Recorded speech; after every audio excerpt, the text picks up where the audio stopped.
Hello, welcome back.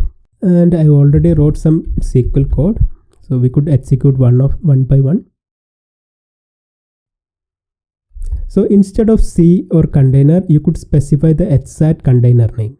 Say select star from table 1. So the table 1 is our container name. And if you execute this code, you will get the same result. We will get 3 items from our container. And if you don't want to list all the columns or all the values, and if you want to list any specific value, you could use table alias or container and alias, then alias dot columns, which value you want to list. So now you could see we are listing ID. Similarly, if you want to list product ID, you could use t dot product ID. And if you are using t1 as the alias, you need to specify t1 in the select statement. So you will get the same result. Similarly, if you want to list multiple columns, you could use comma to separate this data.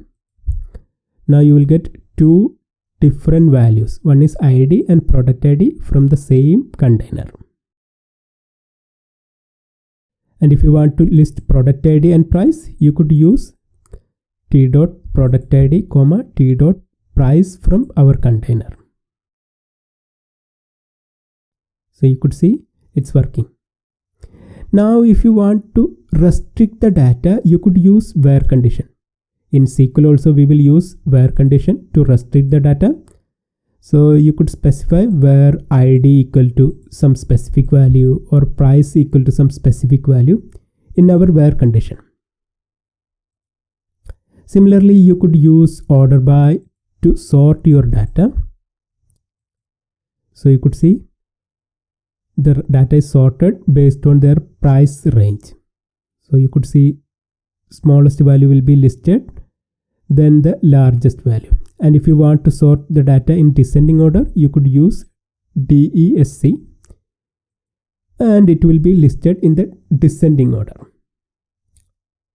And for each query execution, you could see the query status, how much request unit are required to execute this code. And if you want to delete this item, you could select the item and you could delete.